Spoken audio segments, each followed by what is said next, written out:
Thank you again for listening to the Great Decisions, Incredible Lives, Retire with Intention podcast with host John Creekmur. Follow us on social media, visit our website, and join our community of like-minded individuals redefining retirement and living incredible lives.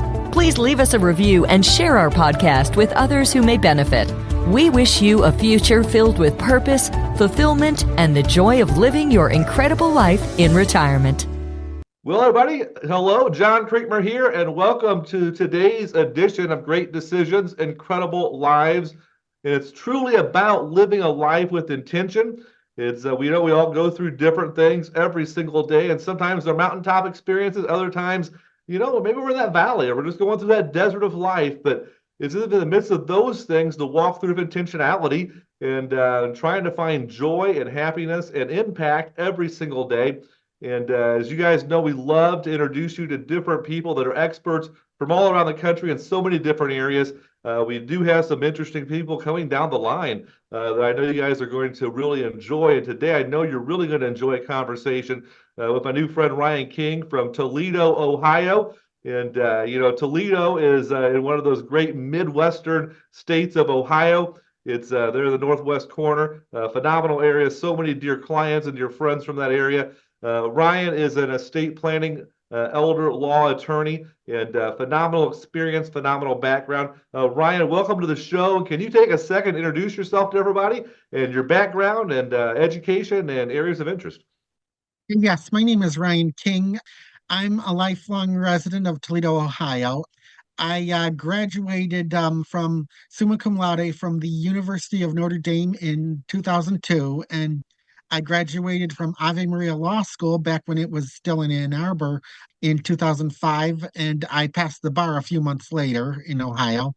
I'm licensed in Ohio. I got into estate planning law in 2008, and I've been practicing estate planning law pretty much ever since then.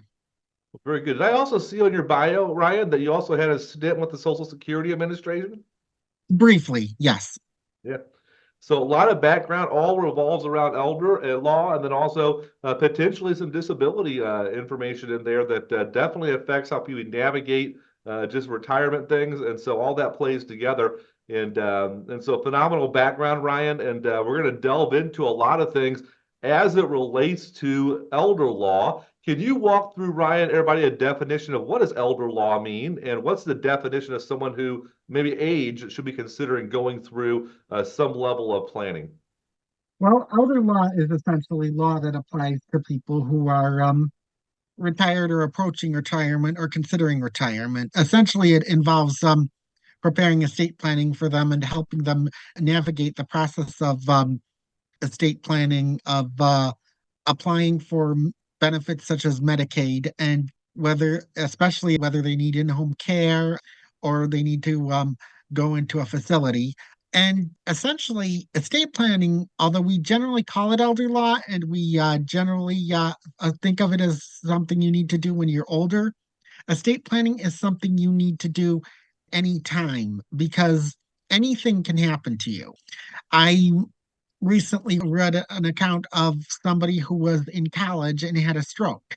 There was even a case of and who needed an estate plan. I even heard about a case of somebody who had a stroke in utero before they were born. An estate plan is something you need to have in place, certainly once you reach the age of majority, once you've become an adult, even if you might necessarily be thinking that way.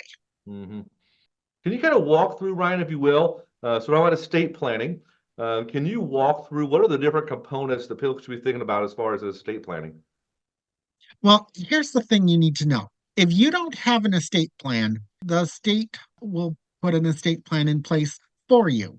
If when the time comes, whether you are deceased or whether you are permanently incapacitated.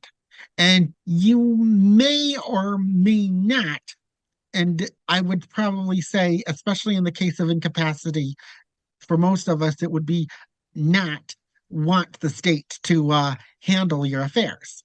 Because what happens is the components of an estate plan are the best kind of estate plan you can have is a trust, where you put everything you have a trust where it's basically like a business, except it's in the business of managing your own affairs instead of, say, produce selling goods or performing services.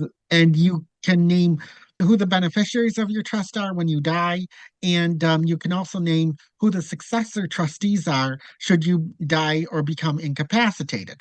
But even if you choose not to go the trust route, would at least need something, various documents in place to handle your affairs. A will is basically a fancy letter to the probate court, which tells the court who is to be your executor, who's to be in charge of your estate, and who gets what when you die. If you do not have a will in place, the state has a will for you. And maybe for a lot of people, that's not so bad because the state basically says if you die, your spouse gets everything. If your spouse is gone, your kids get everything or your descendants get everything.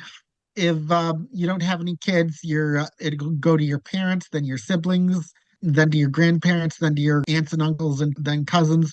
Absolutely nobody in place for you. Everything goes to the state. And a lot of people actually, when they prepare a will, that's basically what they want to happen with their goods anyway.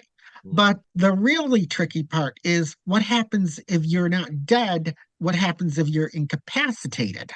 Now, as an estate plan covers things like powers of attorney, there's the comprehensive durable power of attorney.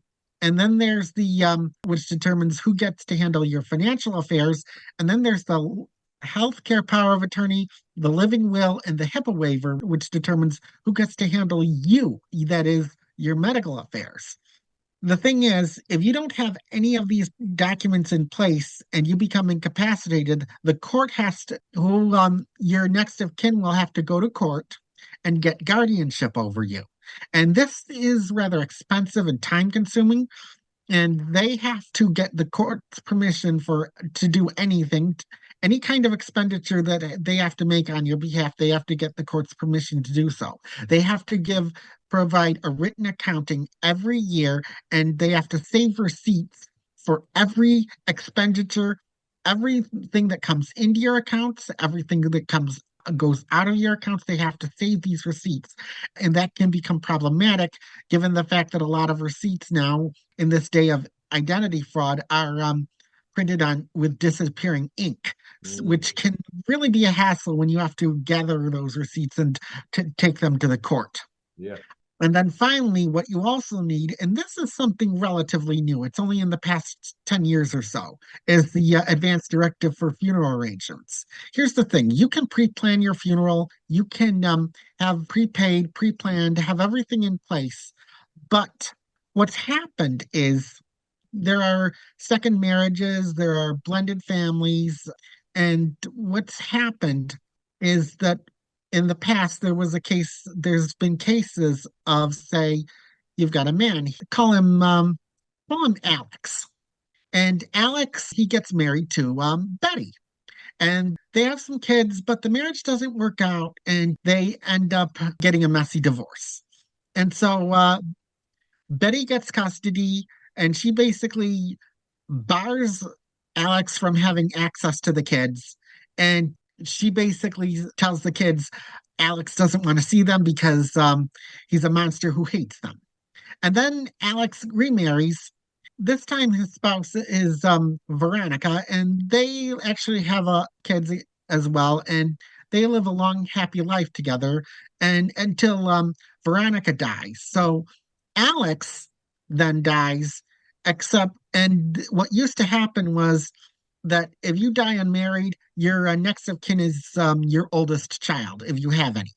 Except Alex's oldest child is Junior, his oldest child by Betty, and the one who's been estranged from him for most of their lives, and who thinks that who's been poisoned against Alex by Betty. So what happens, and this has happened enough, is that Junior and Alex's other kids by Betty will say, this is what we want to have. They'll scrap whatever Alex's funeral arrangements are, which at the time they had the legal right to do. They'd scrap the funeral arrangements. They basically say, I'm going to have we're going to have dear old dad cremated, and we're going to lead all our siblings by both of Alex's wives. We're going to restroom or back behind the dumpster. We're going to basically, and we say, this is what we think of dear old dad, and his ashes gets flushed down the toilet or tossed in the dumpster while Alex's kids by Betty cheer and Alex's kids by Veronica are traumatized. Now, this has happened enough so that the law has instituted some reforms in the past 10 or 12 years or so. What happens now is that if you die and you have kids, if you have multiple kids, then one of three things has to happen. Either all the kids have to sign off on your burial arrangements, you have to have an act, or somebody has to go into court to get court approval to take charge of your burial arrangements. Or three, you have to have an advance directive. And the advance directive, this is the document that I've prepared for my clients as part of their estate plan. Mm-hmm. So it really comes down to what is it, let's say you're living or incapacitated either way, is what are your plans and your wishes? And that needs to be documented. And so the first step is to have the will. And so that's the first step everyone needs to have as far as the will. And then from there, we also have, while we're living, the powers of attorney, financial, power of attorney, healthcare. And those really give great direction and authority to another individual to act in your behalf for your best interest, either on the financial side or as far as on your healthcare decisions. And then the last one that you just mentioned was the advance directive for funeral. And it really seems like that is an incredible step that as we've seen some situations happen where you have the ability to actually give strong direction to whoever has that authority to carry out wishes whenever you pass away as it relates to your final resting. And so those are the steps to have in place. Now, you'd mentioned this will, and you'd used the word probate. Can you walk through what the probate process is? And even if you have a will, your assets will still go through probate. We'll talk about the next step, which is the trust, here in a moment. But can you kind of walk through that will and how does that relate to the probate process? Well, basically, a will is a fancy letter to the court that says, who do you want to get your assets, who your heirs are, and you want to be in charge of your estate. And the probate process can vary depending on the size of your estate, at least in the state of Ohio. In some cases, you can actually, if your estate is less than $5,000 and the person who's in your heir would get everything and they've paid off all your funeral bills, they can actually get what's called a summary release. But if your estate is either less than $35,000 if you are unmarried or $100,000 if you're married, you can get something called a relief from administration, which is kind of a mini probate. It only takes you. It's an abbreviated form of the probate process that takes about a couple months or so, and there's less paperwork to file, but it's a bit easier to go through the court process, and it's less expensive.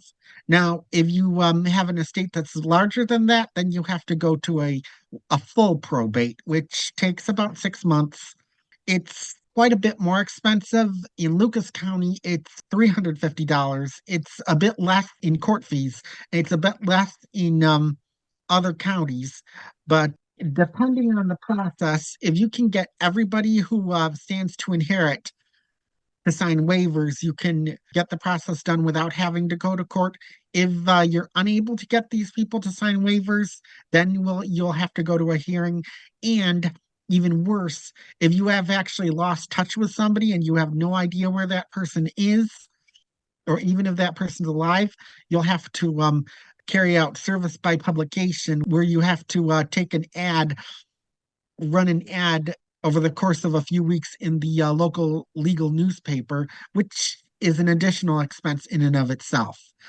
And the will does not prevent you from going to probate, because any assets that are in your individual name and don't have a beneficiary designation, like a transfer on death deed or a transfer on death affidavit for real property, or a transfer on death designation for a bank account, or a transfer on death or a life insurance policy with a benefit, or IRA or 401k with a beneficiary designation. If something is in your own name and doesn't have within the terms of its property any kind of beneficiary designation, it has to go through probate, will or no will. And the will basically gives you control over who handles your property, whether they have to furnish a bond, and who is entitled to receive your property. But either way, will or no will, you do have to go through probate. So the probate, that's a very public process to go through. And so It a is. lot of folks want to avoid more so than the cost for a lot of folks is they want to avoid the public nature.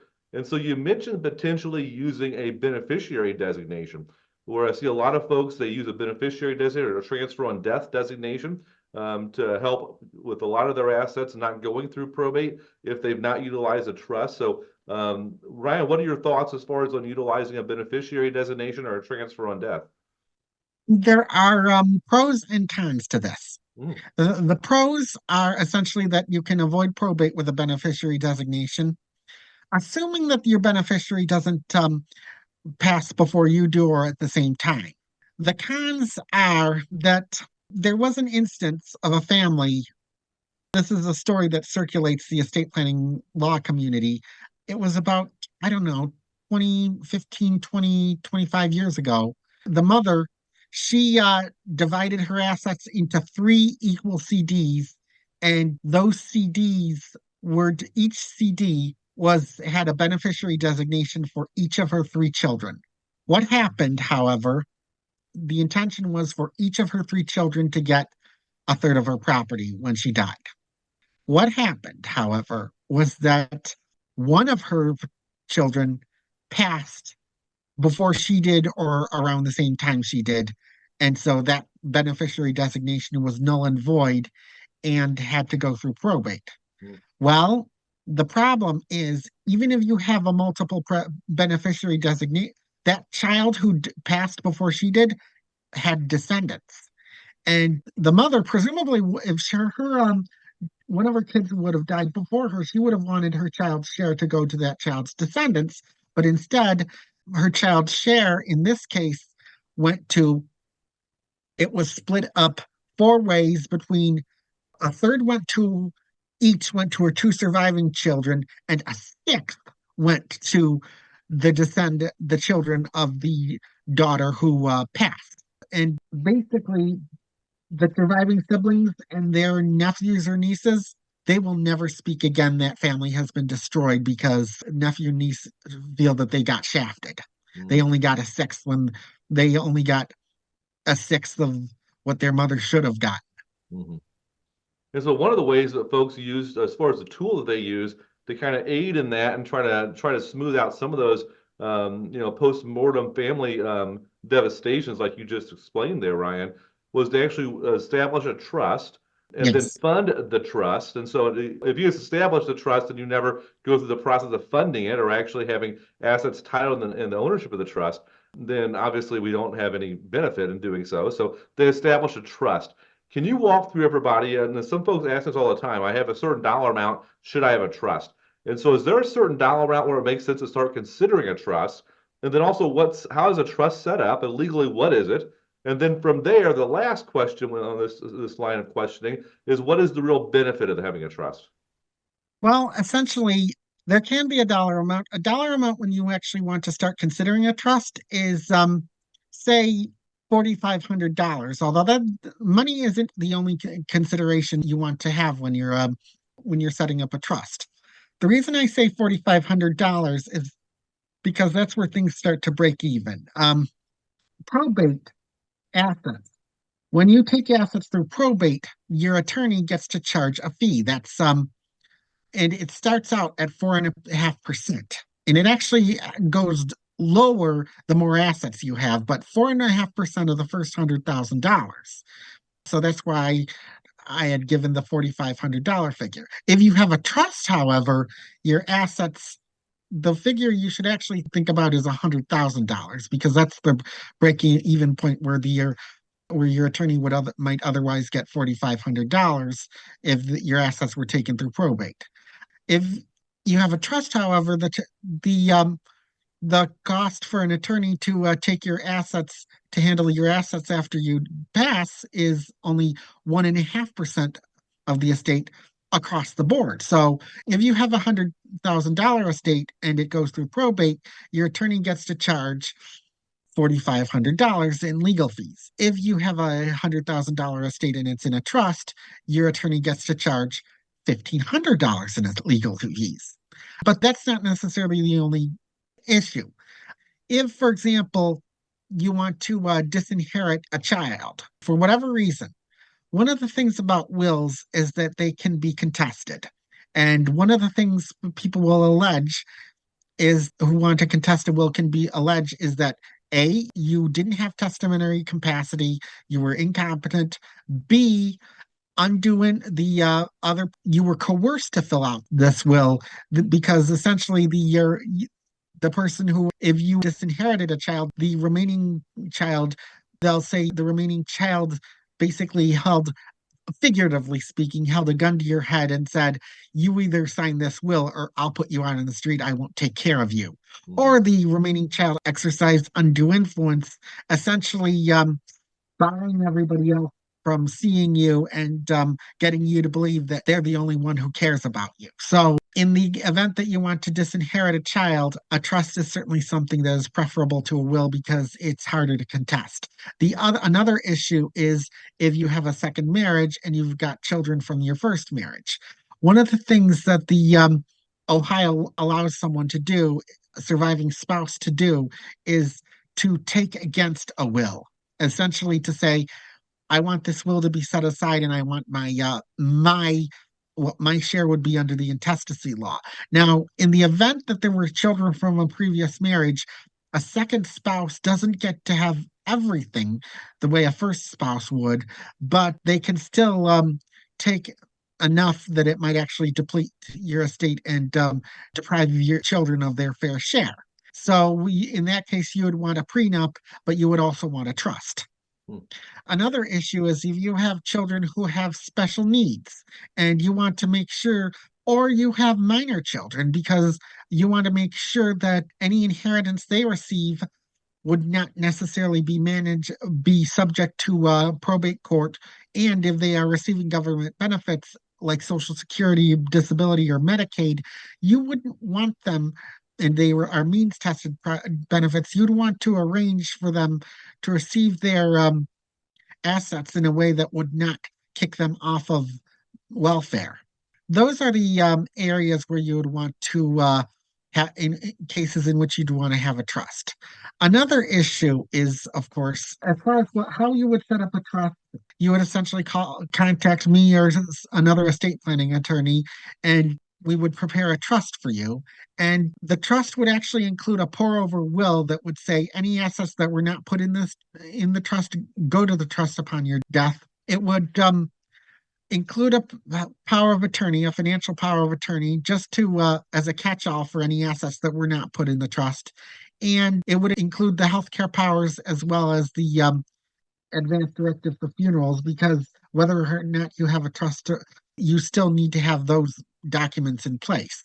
And how you would handle you would sign off all these documents. And if you own real property, you would sign a deed transferring that real property, which of course would include your house, your primary residence, into the trust.